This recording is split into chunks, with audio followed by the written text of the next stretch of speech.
C'est bengé quand peut-être les soirs, ils ont envoyé. Il vaut rien même. Il vaut rien. Moi, il fait un montage mieux que ça. Depuis même mon cœur est gâté. Imra Freestyle, Ivoire Drill 5. Si on a connu les autres épisodes d'Ivoire Drill 1, 2, 3 et 4, avec quelques petits trucs qui ont fait rigoler, qui ont fait quelque peu vibrer, là, pour ce titre-là, seulement qu'avec le clip, on a eu un épisode complet d'un feuilleton dramatique. Déjà, il faut savoir que, concernant le clip, Imra était présentement à Dubaï pour aller chercher sa Lamborghini Urus. Il y a longtemps, il en parle dans ses sons et tout. Et il allait chercher sa voiture. Et étant présent sur place, il a décidé de faire clipper cela par un réalisateur qui allait prendre directement sur place. Et c'est là que tout est parti en cacahuète. Parce que selon les dires de Imra, le gars a fait le clip, mais les rendus n'étaient pas terribles, voire pas à son goût, disons, mauvais. Et par la suite, il a fait un tweet, un snap pour dire non, que le clip sortira pas parce que la qualité n'est pas à la hauteur. Ils ont fait plein de trucs, les drifts et tout. Il a pris les gens dans la rue à Dubaï pour faire la vidéo. Mais le clip n'est pas à la hauteur.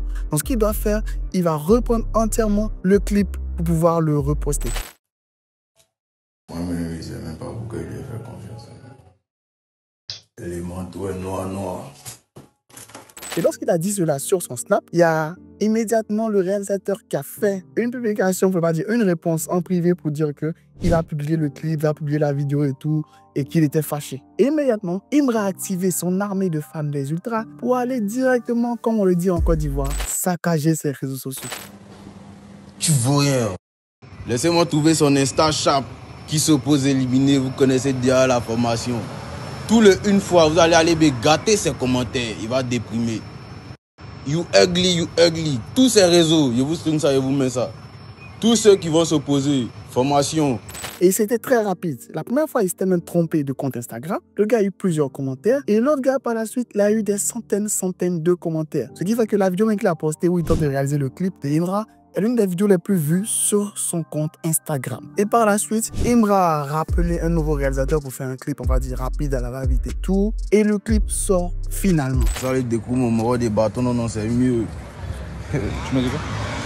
Non, une fois. Déjà avant la sortie du clip, on savait que ça allait être un truc assez intéressant parce que une chose qui déjà n'est pas encore sortie, il y a beaucoup de bruit autour, forcément à sa sortie, ça serait un truc encore plus bruyant. Et le Ivoire Drill 5 de Imra est un distrat. C'est pas un ego trip, c'est pas un freestyle, c'est un pur distrat. Parce que dans le son, il répond directement à tout le monde. Déjà, il lance une pique voilée à Syndicat pour dire que le gars, ils sont croisés, il a senti la peur dans ses yeux. Pour faire référence au jour où les deux sont croisés, et Syndicat n'a pas parlé correctement, il a dû appeler Didi B en renfort. Je ne cautionne pas cela, je fais juste un reflet de ce qui a été dit, ce qui a été fait. Ou tout simplement, le fait d'attaquer Didi B qui dit que lui, c'est le Batman, et il dit que Batman, c'est Jack Money. Juste pour dire qu'en Côte d'Ivoire, nous, on ne respecte pas les chauves-souris hautes. Donc, c'est pas son problème, comment il s'appelle et tout, c'est pas à son niveau. Ou tout simplement, lorsqu'il attrape Tripa pour dire que le gars, il parle que quand il est dans l'avion, il va parler lorsqu'ils sont face à face, où ils se retrouvent dans le même endroit. Et selon moi, la partie qui fait couler beaucoup d'encre, et qui fait que beaucoup de personnes spéculent, je vous dis avant de l'expliquer, c'est mon analyse à moi, c'est ma compréhension à moi. Il semblerait qu'il lance même un pic à Booba, où il dit, il n'y a pas mon papa ici, et je sors les sons quand je veux, comme je veux, il n'y a pas mon papa ici. Et si tu veux chercher un suceur, va dans l'autre groupe. Pourquoi? Je pense, et beaucoup de personnes pensent que ça adressé à Booba. Parce que déjà, premièrement, concernant le fait qu'il sorte les sons comme il veut, Booba a fait un tweet, il a répondu à un tweet qui disait que les deux sont unfollow, pour dire que lui, il n'est pas dans ça, il n'y a pas de clash et autres, il n'y a jamais de collaboration. Mais tout simplement que le gars, il sort trop de sons et tout, ça devient du désordre et tout ça. Et Imra répond, bon, selon ce que j'analyse, je sors les sons comme je veux, il n'y a pas mon papa ici. Pour dire que oui, t'es pas là pour me donner des ordres, j'ai réussi. J'ai fait ce que j'avais à faire, mon craft et tout m'a fait arriver où je suis. Il n'y a pas quelqu'un qui a médité ce que j'ai à faire. Parce que c'est comme ça que j'ai fait pour arriver là où je suis. Il n'y a pas besoin de quelqu'un pour me dire ce que je dois faire ou comment je dois le faire. Et il dit, il n'y a pas de succès ici, va voir ailleurs. Pour dire que nous, on ne va pas te faire du lashboard et tout ça. On va rester là à travailler, à collaborer avec ceux qui veulent travailler avec nous, collaborer avec nous. Mais honnêtement, moi, je pensais que c'était prévisible parce que déjà, lorsque j'ai vu Imra fit Black M, je me suis dit, Booba ne va pas apprécier. Sincèrement dit, Booba ne va pas apprécier. Et par la suite, tout ce qui est suivi comme collaboration avec Aya Nakamura, bref, des gens avec qui Booba, c'est pas l'amour faux. Il faut savoir que Booba est en clash avec tellement de personnes que je collabore avec quelqu'un avec qui il est en clash, votre relation ne va pas durer très longtemps. Il n'y a pas eu de clash, comme Booba le dit, parce qu'il n'y a jamais eu de collaboration, c'est juste des petits messages, des petits tweets de soutien qu'il y a eu de temps en temps. Donc il dit il n'y a pas de clash, il n'y a pas d'animosité et tout. C'est juste que lui n'est plus trop à l'aise avec l'idée et la vision de l'artiste. Et concernant le fait de dire il n'y a pas de soutien ici, va ailleurs, parce que déjà, Imra a dit qu'il avait parlé un son pour envoyer au Duc dans un de ses Ivoire Drill et finalement on n'a jamais eu le son. Par le son que je dois envoyer au Duc. Et Booba après a dit qu'il devait fitter avec Imra, mais il a refusé de le faire pour ne pas éteindre la carrière de Didi B. Donc forcément, Imra, il veut faire une collaboration avec Booba. Booba veut pas à cause de tel. Donc lui, Joe, tu veux pas m'aider, je fais mon bout de chemin comme je peux dans mon coin. Donc tu n'as pas d'ordre à me dicter parce qu'il n'y a jamais de collaboration. De sous-label et tout, c'est juste des conseils que tu me donnes. Je peux appliquer ou ne pas appliquer. Bref, Ivoire Drill 5 était un distrat pour pouvoir parler et répondre à tout le monde en même temps.